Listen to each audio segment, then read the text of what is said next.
చెల్లెమ్మలు అందరూ బాగున్నారా? ఈడేది నారాయణ ఈ పొద్దు చికెన్ సెంటర్ కాడికి వచ్చాకున్నాడా? పిల్లోడు నవీన్ నా తమ్ముడు. అంటే అన్న తమ్ముళ్ళ కన్నా ఇట్లా అభిమానించే పిల్లలకి వచ్చాడు. చూడు అన్న తమ్ముడు నా పేరు వేసుకున్నట్టు. అంటే అన్న తమ్ముళ్ళ కన్నా అభిమానించే వాళ్ళని నా తమ్ముళ్ళు తెలుసు కదా.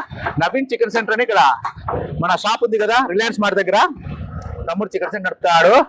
అక్క చెల్లెమ్మలు కానీ మా బావగారు కానీ ఎవరైనా కానీ బ్రాండెడ్ నారని చెప్తాడు. చికెన్ బాగా ఇస్తాడు పిల్లోడు. మంచి క్వాలిటీలో ఫ్రెష్ ఉంటుంది. ఎప్పటికప్పుడు ఫ్రెష్ చికెన్ రెడీ చేస్తాడు పిల్లోడు. మంచి పిల్లోడు నవీను. బయటికి ఇక్కడికి 10 రూపాయలు తక్కువ ఉంటుంది రేటు. క్వాలిటీ మంచిగా మెయింటైన్ చేస్తాడు.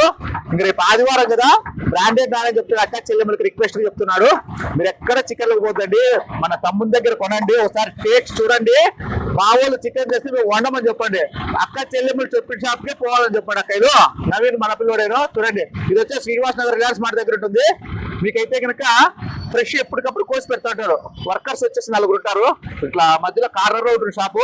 మీకు చికెన్ కావాలని ఆలోచన వచ్చేసిన బ్రాండెడ్ నారాయణ మన తమ్ముడు రీల్ చేశాడు కదా, అటు పొదాం అనేసి మన నవీన్ దగ్గరికి రండి, మా తమ్ముని దగ్గరికి తీసుకోండి. చికెన్ టేస్ట్ చూడండి ఒకసారి. మంచి పిల్లోడు, పేదరికంలో ఉండే పిల్లోడు. అందరూ వచ్చి చికెన్ తీసుకోండి మా పిల్లల దగ్గర. ఏమంటారు అక్కలు? ఓకే, నా మాట విన్నారు అక్కలు. రేపు చాలా మంది వస్తారు. అక్క చెల్లెమ్మలు అన్న బావ వాళ్ళతో వస్తారు. బాగా దండిగా రెడీ చేసి ఓకేనా? సరే, 100 కేజీలు అమ్మే వాళ్ళు 1000 కేజీలు అమ్ముతాం రేపు.